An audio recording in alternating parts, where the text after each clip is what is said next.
Hey guys, how's it going and welcome back. Well, I've learned two interesting things today on the Mac. Number one, if you go to boot up your Mac to reformat your drive, you're going to get it ready for the new person, right?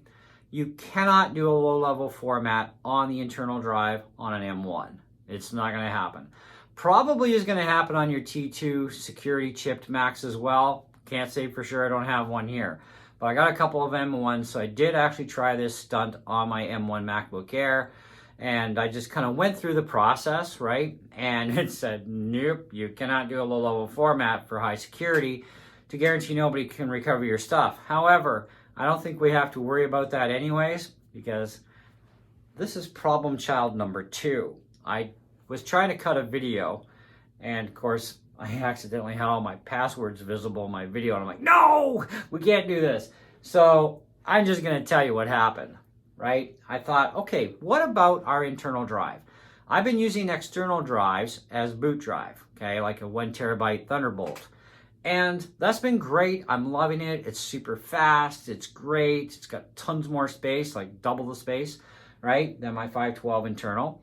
I thought, okay, can we use the internal? Like, can we just format the internal drive and put it naked and use it as a straight dump drive? Because what happens normally is when you run an external drive on this, you have an OS already on your internal, so you just reboot into options and you install an OS clean and fresh onto an external, which is not a big deal, right? Okay, and of course you got to go through that whole activate Mac crap again.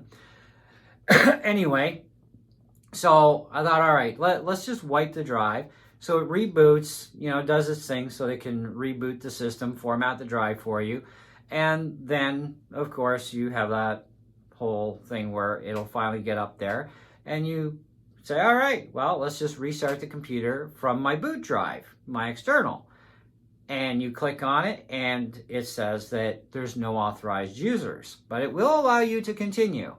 Now, as part of this, because there's no authorized users on the drive, which there was previous to doing this stupid stunt of formatting the internal, right? The authorization takes place on your internal drive that has an OS already there.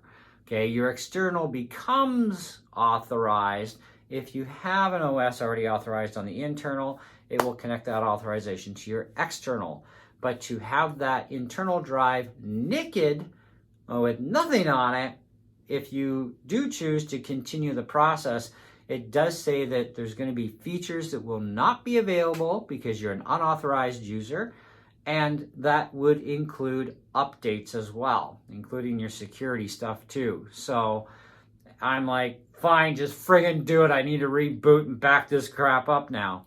So I let it reboot. I haven't backed anything up yet, but first I'm going to get the OS back onto the 512. Okay, then I'm fully authorized on the 512. Then I'm going to have to back up my 1 terabyte of stuff that I can't lose, all right, which won't be a big deal. It's not a whole lot of files. I can jump them into the other external. Then I got to go lunch out that entire drive again, reformat it, and then go back in, reboot the computer into options, and then I can then install an OS on my external and reinstall all my crap again, right? Taking the internal offline as far as using it as a drive for bootable, okay? So then I can reuse my 1 terabyte as a bootable drive again and be authorized on the system to do that.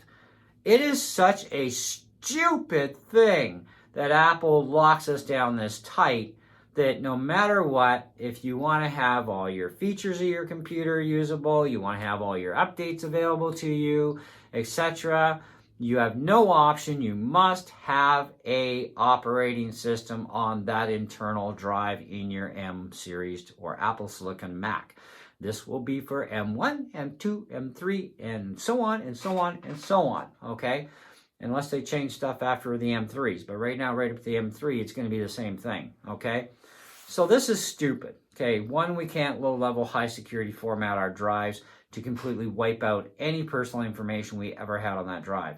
But at least nobody else is going to be able to get that information back very easily. But there's still a chance that they could, because even though it let me boot back into my external drive, okay, it does leave a security breach in the system. Yes, it's authorized for me on the internal drive that still has no OS, but it's not authorizing the external drive unless there is an authorized OS on the thing, which also has to be in my name, okay? Unless, of course, I'm just doing the thing up to sell the thing, that's different.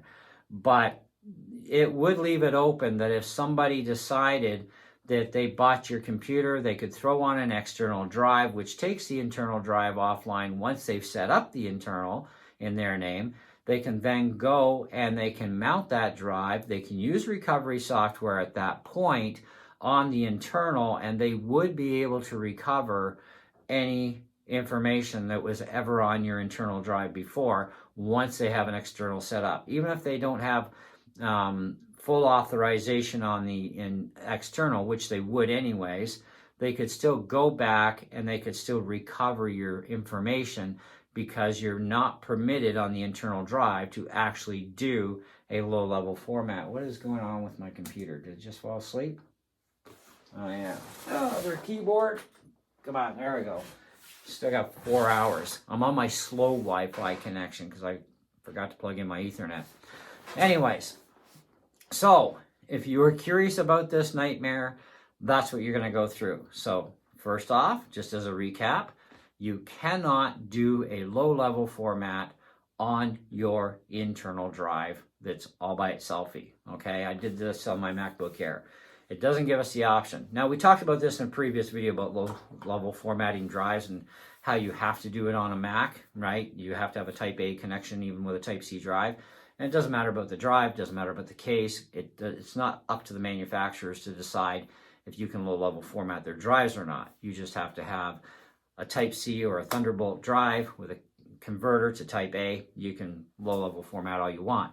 But on your internal soldered-on SSDs on the Mac, for sure the soldered ones. I don't know about removable ones, but definitely with the soldered ones. And of course, we're talking M1s and so on, right? You cannot low-level format, which means there is still a security thing there that is not fully secure, okay? Because a quickie format is not secure, okay? Even Apple tells you that when you go into disk utilities, you know, if you just do a quickie, you know, and you check the options, right? If you have the options, it's just a quickie format. It doesn't give you security. Somebody can recover your crap, okay? In this case, I'm back to reloading the 512 here, okay, my internal. Once that's done, that's fine, okay? Then I set it back up, do my thing, and then I have to completely redo everything from scratch because now I've lost my authorization on my external because I wiped this one naked. Now, the benefit here was that I found for info on this was that if you can live without features and any more OS updates or security updates and other crap that can go wrong, okay, by doing this, you can actually mount that internal SSD in your Mac and just direct copy because there's no OS on it, so there's no security on that drive, which is also what leaves it open to being able to be recovered with any data you've done since the day this thing was fired up, okay? So that's a big security breach there. Apple needs to close that one now. Just don't tell them I said so, because, yeah, then they're going to really close stuff off. And it's given me another idea to help a friend out with a problem he has right now. So this might actually fix that, hopefully. Anyways, so with that being said and done, okay, you will be able to wipe the drive naked, restart with your already made bootable external that you've been using. You lose the features, you lose the updates, among other things that are not going to work anymore, but the rest of it should be okay otherwise. But then you could use the internal as a dump drive, direct copy on, okay? As long as there is an OS on your internal, even though you're using an external, because you don't want to use the internal anymore, like I didn't want to, okay? You cannot direct copy. You have to only copy files into the user folder of that internal drive that has an OS on it, okay? That you can do, which is a real pain in the butt when you think about it, but you could always just go into the user folder, make a new folder in there, give it some stupid name, and then put that onto the desktop and then direct copy in that way. Then you're not going through so many steps later. But you lose all of that authorization on the system. You won't be an authorized user on the computer, even though you were until you reformatted this stupid thing and decided, let's just reboot after this is done. Okay, so hopefully you can follow exactly what I was talking about on all of this. Okay, and yeah, so in other words, don't do it. If you want to use an external drive as a boot drive on your Mac that's authorized, no problem. Plug one in, format it, reboot the computer into the options menu, do the install onto the external drive of your choice. It'll take you through all the process that I have to go through once again after this is done in another 4 hours or so. Okay? And then you'll be fine to use your external drive fully authorized like I was before. However, you are still stuck with having to have an authorized already OS for your Mac on your internal no matter what. So that means whatever space it sucks away from your drive for a fully loaded OS, it's that much less space you have, which is not that bad because I think Sonoma is only like 30 or 40 gigs anyway, you know, not including downloading like GarageBand and all that other crap later, okay, which you always have to do anyways on a reload since factory, okay.